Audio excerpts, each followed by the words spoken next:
lot of people have asked me, what is my EDC, or asked me, hey, you should do one of those hacker EDC videos. So I guess this is going to be the everyday carry of a hacker or a red teamer. Start off with my pockets. So a lot of people are going to hate on it. I'm an iPhone guy. I'm a Mac. I'm owned by the entity of Macintosh, Apple. So kind of have that whole ecosystem going on. One thing is my wallet. This is with me everywhere all the time. So many people say you can't fly with lockpicks, you can't fly with blah blah blah, and I am here to tell you that that has never been a problem. I have lockpicks in the back of the wallet. I have jigglers, I have some shims, and I keep a couple of door tools on me at all times. I have never had any issues traveling in the United States with any of that. Something to keep in mind in the United States. So the other thing that stays on my person the majority of the time, this is a traveler's hook. A lot of people have heard me say this is my favorite tool. This is one that we actually made. It is a pin vise, and it has a normal traveler's hook that has been filed down to have kind of square sides. That way it works, and you can pocket it. So I've got the Covert Instruments Covert Companion.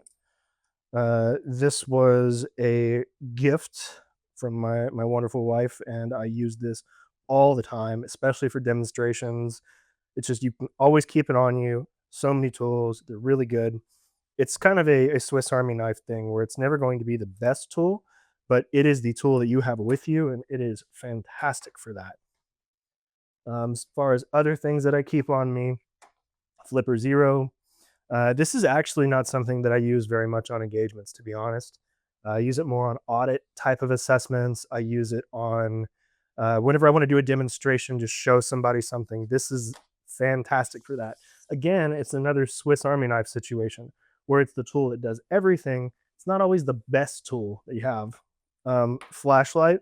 If somebody tells you that they do physical pen tests and they don't carry a flashlight on them, you should be suspicious of them. I don't know that they're being truthful with you.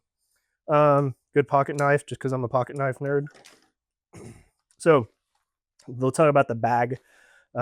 Change bags a lot. This bag is made by Aokuware. He's a friend of ours, and we did a podcast with him actually. It's kind of a pocket I just dump all my stuff in. Comes from batteries and tape and pins, things like that. So nothing crazy there. Snacks.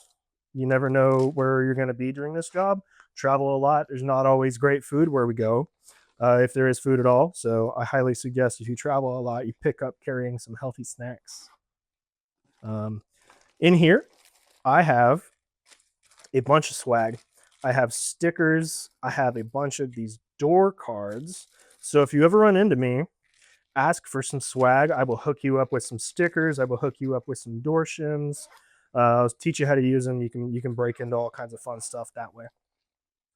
In here is just more kind of tools that I carry: sanitizer, Leatherman, Sharpie, this sort of stuff. This goes everywhere with me except for planes. This does not. Shout out to Armor Point for hooking us up with the sanitizer there.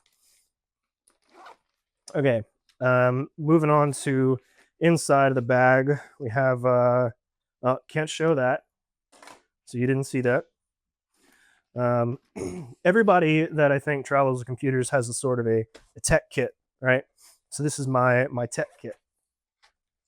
I have your normal cables, which I have made everything exclusively USB-C that I carry, is a godsend. Ethernet, yes, that's not USB-C, but those are great retractable Ethernet. USB-C dock. We've got a fold-up mouse. Those things are super cool. And it's a Microsoft Arc mouse. It does still work with Macs great. Yeah, just your kind of basics: flash drives, adapters, bits and bobs. But that is all the tech stuff that I really carry with as far as to do office work. Screen cleaner. This is just not really going to go through this too much. It's just my general crap: Tylenol, Advil, vitamins, Kleenex, stuff like that. Nothing fun in there. So this is more or less my wireless kit. So I have a Hack RF in here. That is kind of got a bad battery, so I have to power it up. Otherwise, I would show you guys some fun stuff. We keep 2 antennas. What out of here? We keep I believe the 500 and the 700 antennas for different radio links. And those are between those 2 antennas with this guy, you can capture just about any radio frequency. I know there will be somebody saying, "Oh, but it can't do whatever." It's good enough. So this is a Hackberry Pi. It is a little Raspberry Pi inside of a metal enclosure that has a BlackBerry keyboard on it. And I use it with these alpha adapters. Oh. Never said I was coordinated. And this will let you run tools such as BetterCap or HCX tools. Those are kind of the 2 tools that we use the most. And this right here is a standalone wireless hacking system that'll get just about anything. So it's easy to carry, easy to run around with. Sometimes I carry, another small laptop that's easy to portable, but this is just kind of become my go-to. It's not got a lot of processing power, but it's just enough to handle this, and it does pretty well. So, getting towards the end of the bag here, not gonna go through everything, but this is my my goodie bag for physical stuff. So I have in here mostly Sparrow's picks. I have a little knife, a bypass knife, the Octarake. I was very disappointed in that one, I got to be honest. This one is a Reaper pick from Covert Instruments, and it's probably my favorite pick right now. And then everything else is just a basic Sparrow's tuxedo set. So that's my go-to lock picks, if anybody's ever wondering what a quote-unquote professional carries. I'm not that great at lock picking, by the way.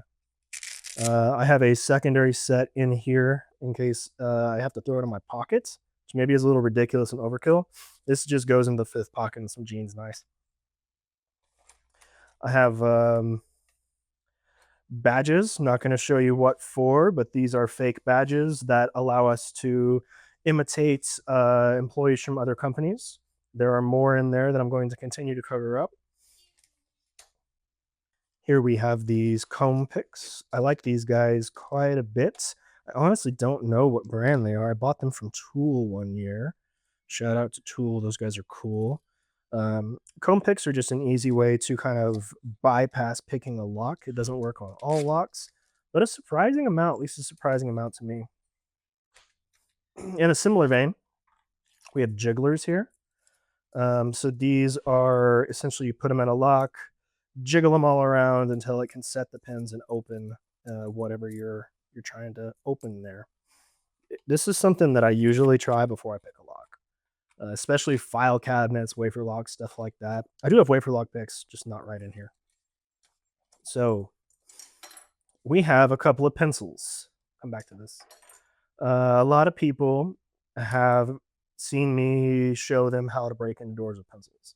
If you haven't, we'll show you guys a video on it. It's a fun little trick. The pin is basically the same thing. Sometimes you also just need a writing utensil. So this is, just like I showed you guys earlier, the little traveler's hook.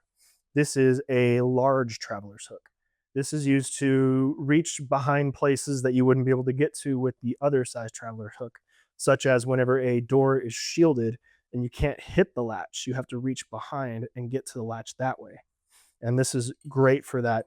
It's something we would also use a gate tool for, but this is a lot easier to throw in your bag and forget about every day than a gate tool is. Duct tape comes in handy all the time.